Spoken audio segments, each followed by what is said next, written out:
throughout my time I've played D&D, I've noticed many things throughout it. Some good, some not good, but notably speaking, whether I've consciously or knew it or not, I've always noticed how my friends act and played during the game, so I've always thought I'd actually make a video breaking down and making an analysis of everyone I've played D&D with. If any of my friends are watching this, do take this with a lot of salt, because whether you like it or not, I'm gonna be telling you the truth of what I've experienced.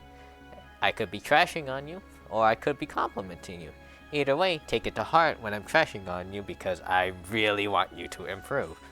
Remember, I know some of us have their own strong points and weak points, but this whole video is to help improve my friends in their gameplay in D&D. Trust me, I want to see you become better, but some of you guys just clearly aren't getting the message, so I had to make this video to actually directly confront this without, well, directly confronting you.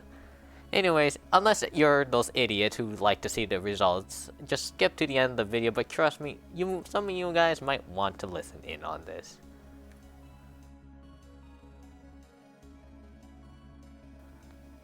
I'm going to be ranking my friends and myself included, based off these 4 criteria: gameplay, teamwork, communication, and knowledge. There's also going to be a luck criteria, which is more or less just kind of there.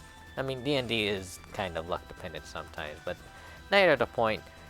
I'm also going to be rating each criteria based on a number of stars, realistically, but it's a rating of 1 to 5. 1 meaning that you absolutely need to improve and you're absolutely terrible at it, and a 5 meaning you're absolutely perfect at it and I don't really find that much problems. A 3 or 2.5 is going to be the middle ground, so they're not good or bad, but it's good enough. I'm also going to be adding up the totals, up to a total rating of 100, and try to do the math based on this formula. So, God forbid that you actually score lower than a total of 56%. Alright, now let's start.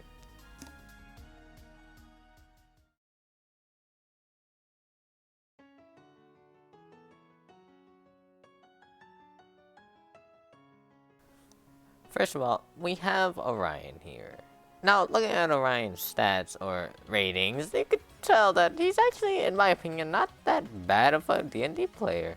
He has consistency throughout all the stats, and overall, there's no bad thing about him, in my opinion. I mean, of course, there's the luck stuff, and, any number such as a 3 and lower, but ignoring that, his overall rating is equates to a 72.5. Equates to 72.5 out of 100, or with the luck involved, it's a 68 out of 100. But because luck isn't really everything, that's more or less just kind of an extra rating. Personally, gameplay-wise, he isn't over the top or bottom with the barrel for him. He performs solid in all aspects of gameplay, whether we be considering combat or role-playing. It's not to its best extent, but I do know that he does try to keep things up and lively. And you know what? He does pretty well at it. His knowledge of the game is also in the middle of the line where it can be improved, but it's still feasible enough for a good time. Of course, I'm not saying he's the smartest or dumbest player here. I mean, everyone has something they're knowledgeable at. And just a heads up, but personally, his knowledge about the game is good enough to get far to a certain point, but could still use some improvements in the long term of things. In which I mean, his gameplay isn't that bad, but there are times when he kind of falls flat in the aspect, whether it be because of his own choice, limitations, or things in the games that happen to him. But in my opinion, one of his strongest suits out of everyone on the list is his communication rating. Even if it's over the niches of things, Orion still has a huge communication gap, undoubtedly unmatched compared to other players here. And that doesn't apply to just talking to the DM or NPCs in the game. Communication also plays a big role in role-playing too, and considering my experience, he's always been able to convey extremely well within the characters of the campaign. Not to mention that his teamwork skills are also pretty good. Sure, he always has the mindset to never leave somebody behind, even if it means a TPK, but excluding that, he's always willing to help a player out the best he can. Maybe too much for his own good, but it's still something that's nice to take note of. Overall, Orion's a really solid player when it comes to playing D&D, and I personally don't have many problems with his playstyle at all.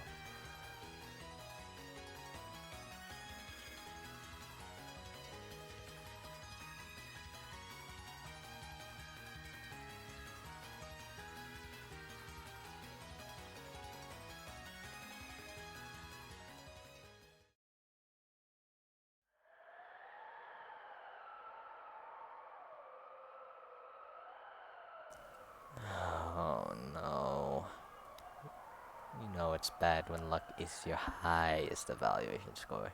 Listen up, Ibun. If you're watching this, I mean this with every gram of salt in my disposal. When I tell you this, and don't go giving me that, "Yep, that's me" attitude while you're trying to not improve yourself at all, because that's just condescending. Take this to heart when I say you need to seriously improve yourself.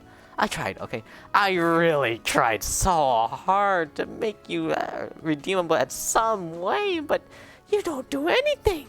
Plus, your actions have little to no meaning to them, like your characters. And a lot of these problems go unheard of because you're one of the homies, and honestly speaking, no one is willing to tell you anything, knowing there's a good chance you wouldn't give a damn anyways. Please listen if you're watching this, Ibun. I don't know how you managed to, unsurprisingly, be the worst player in my entire D&D camp experience. No amount of guns or bullets or explosions can save you from the truth. You have room for improvement, so start taking action for yourself instead of being an indefinite slave. For one, gameplay-wise, wouldn't be that bad, but it's all about the decisions you make, which are all bad, I will say. But even in combat, you still fail to meet the bare standards of expectations. One of your few very redeeming qualities is that you're willing to listen to others if you know it helps you get your way, but otherwise, a lot of the gameplay impact you have is non-existent, which is pretty depressing to say. Over the course of 6 campaigns, you managed to barely stand out in any of them, and if you did, it's only because no one else was able to take the spotlight that you so desperately wanted to avoid. Your knowledge level is also so bad to the point where you don't even know how your own character works. Dude, I'm even stumbling on my words. It's so frustrating to read. Now, when you don't know about the game's mechanics, that's fine, because over time, when we play a campaign, you'll learn about them over the time, you know? It makes sense. But dude, not knowing how your own character works? You need to wake up, man! Stop being so hesitant and start taking action for yourself. Like, it's so bad when you needed someone's help to make you your own character? Like, 3 times? What does that say? Not only that, but your extreme lack of communication makes things really unfun, combined with your horrid teamwork, if there is any, makes you an unreliable companion in the long run. Reminder, for those who don't know, Ibun is literally the same guy who thought splitting from the team was a good idea and decided to do that twice. Your only redeeming factor is your average luck, which almost means nothing in the long run. Like I said, the luck factor is kind of a sub-factor, in which I'm not using it to mainly rate a homie or analyze somebody. Allow me to just say this to yourself, okay? Allow me and the other guys to help you out, and you need to stop limiting yourself from what you can be instead of what you want to be. You need to wake up.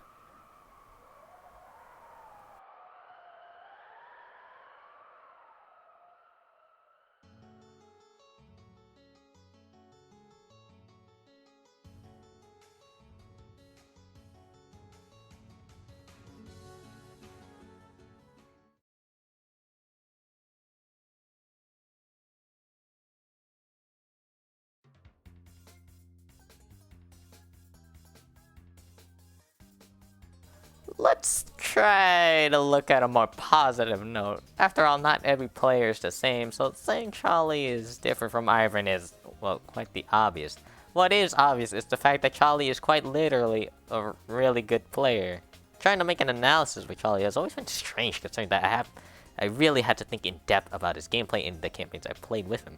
For one, gameplay-wise, it's extremely solid. Of course, like Orion, there are times when it falls flat, but otherwise, he's always been solid in role-playing combat and even in the choices he makes. Many of his characters have always had the role of being a supporter, which leads into his teamwork, which is a 4 out of 5 rating. There's always been a subtle factor in that he always drives the team towards the right direction when things are lost. In fact, he's even willing to help hindrances in the game. Although he does help drive the team, Charlie is not always outspoken about this, which is why his communication is only a 3.5 rating. It's good enough to an extent, but a main problem I see with him is that he tends to be in the shadows a little too much, to the point where some inconveniences could have been avoided if he just spoke up. Charlie's not a dumb person by any means. In fact, out of everyone on the list, he's the second most knowledgeable person about D&D. I mean, the dude literally taught us about combat action like shove and whatnot. Like, where the fuck is this DM's help?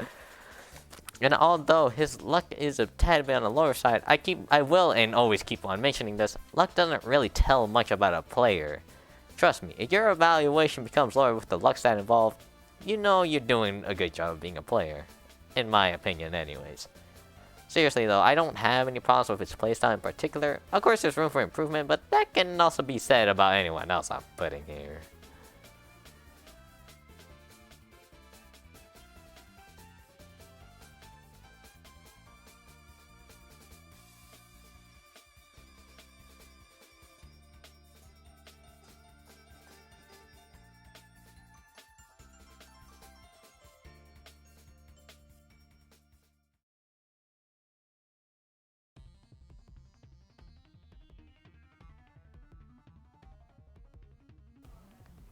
You know, it's not fair if I don't do myself included, because I've also played D&D, so let me try giving myself a shot. You know, giving my own self an evaluation is hard, but here's what I got. To put it simply, I'm probably the most tame, middle-of-the-line player out of everyone here. Nothing particularly bad, but nothing extremely good either, you know? Many of my ratings are overall just solid. Gameplay-wise, I'm not really one to interfere much within the idea of role-playing, which doesn't make things as immersive as I could make them out to be. But when it comes to combat, I'm definitely giving it my all. I said it before to my homies and I'll say it to you guys, because I'm not into the role-playing aspect of D&D, I'm going to be more focused on the combat aspect of D&D. Which is not an entirely bad thing, but considering that the majority of a D&D session is taken up by anything but combat, it really devalues my work. It's not that bad, and even I think that I still do a good job in role-playing, but only specializing in combat when it usually takes a while to get there isn't always helpful. Considering that a lot of my knowledge about D&D comes from spite of learning how to play the game because the DM didn't teach me, and also mistakes that I made from within the game, makes it a higher average than normal. As some would say, making mistakes is part of the learning process, and I will personally tell you that I made quite a bit of mistakes. Okay, maybe they are out of my control, but not the point. Ignoring that, my communication skills has always been enough, but I would never convey enough in my honest opinion. I would give enough to help the group suffice, but never really anything over the top. Even my teamwork almost falls flat. One thing I noticed is that I'm, out of everyone in the group, and everyone on the list, I'm the most willing to make the most daring decisions in the game than anyone else. I'm also one of the few who's willing to leave a player behind to help the story progress, which is kind of a flaw when, you know, you're completely okay with letting a homie's character die, but I don't know. What's worse is probably my luck in these campaigns. Like I said, I don't really use luck to evaluate a player's D&D worth, but oh dear. You know, it's bad when your luck is the reason 2 campaigns got derailed.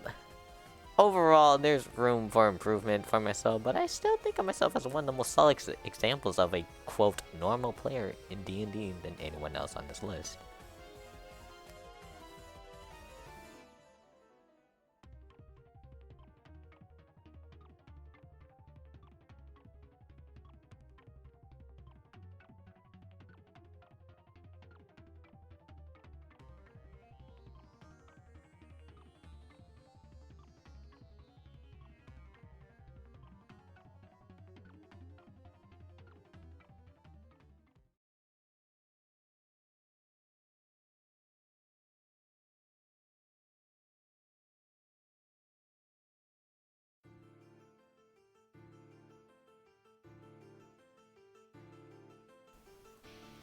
You know, I'll tell you one thing, Kenshi. You may be unlucky to die unexpectedly at times, but you're not unlucky enough to derail entire campaigns.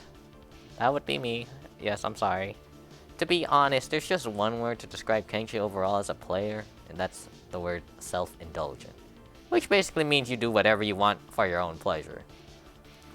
I mean, gameplay-wise, you actually perform extremely well in that aspect. Kinda like me, Kenshi also seems to thrive more in combat than role-playing, but still is open to the idea of role-playing. Difference between me and Kenshi is that he's a lot more consistent than I am in combat, which means the character he makes versus the ones I make, well, there's just no contest. His is better. Knowledge is a 3 stars, which is at an average level. Not the best, but still enough to get by. Even then, I notice he also picks up some strange classes and goes to full lengths to study the potential about how his character works, which is pretty good. Now why does that make him a 3 star? Better wording would be, that's exactly what makes him a 3 star. Any knowledge outside of his character's creation and potential is more or less surface level knowledge, meaning he has not much clue about anything else other than his own character and what his character needs to get done. It leads to my second point, in which Kenji's communication skills are kind of, well, whack. He has his inputs every now and then, but one of the major recurring problems with his inputs or complaints, comments, etc., I don't know, is that they all seem to revolve around his character. Not much have I heard something from Kenji that could be said to help improve the game, more or less just complaints about his own character or things that happen to his own character, so which kind of lowers his evaluation of him. Moving on, his teamwork skills are more or less solid, but as I put it before, he's more to do things to his own liking, meaning that if helping his allies is probably more out of courtesy or used to help with his own personal bidding. Honestly speaking, he's not a bad player by any means, but I do think he exerts quite a bit of hubris to the point where his overconfidence can lead to his or his whole team's downfall.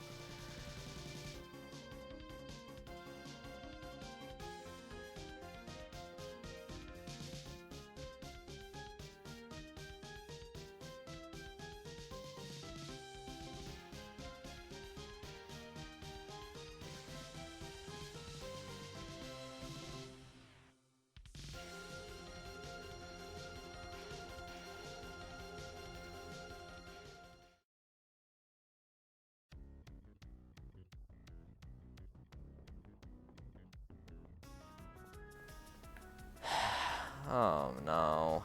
There's a lot of things that could be said here. You know, for someone who's our DM, you sure do a great job at, well, not doing your job. But hey, take this evaluation with a grain of salt that you're watching this, Jonathan, because unlike you, I probably don't know what I'm talking about. I'm not a 120 IQ DM with 6 failures of a campaign under my belt, but hey, you know I'm probably wrong. But we're here to talk about you as a player, not as a DM. Give you your evaluation that'll probably fly over your head because my smooth brain isn't enough for you to handle. Anyways, if you individuals can handle me rebuking Ivan, then you all probably be able to handle this. You too, Jonathan. So listen up. For one, Jonathan's knowledge of the game combined with his actual gameplay makes for a very rambunctious time. I don't mean good or bad, but it just depends on how you see it. His playstyle is, by definition, and I mean this in the worst way possible, polarizing. Of course, you have the experience of a D&D player to do all this stuff, so it's no wonder why you're basically a step above everyone else in that aspect, but that's where all my good parts end. When it comes to literally anything else, you absolutely fall behind, even to the point where you make Ivan look more useful than you. And that's saying something.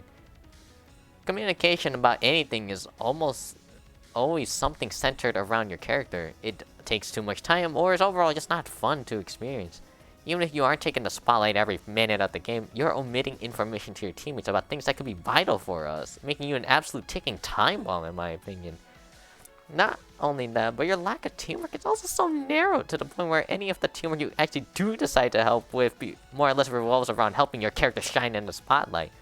It's almost to the point where your confidence almost obscures your vision of your own teammates, to the point where you see them as nothing more than stepping stones to the path of glory, which I dare say you're never gonna get there if you keep that mindset up.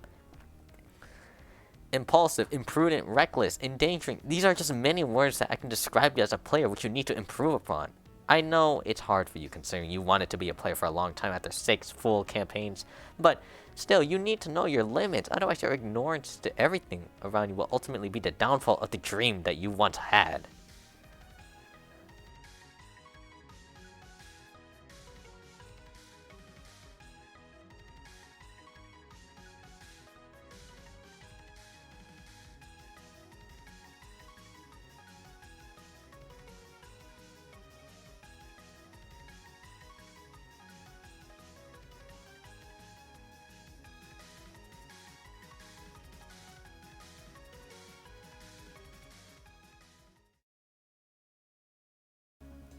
Well, yeah, that's about it. That's my analysis of everyone.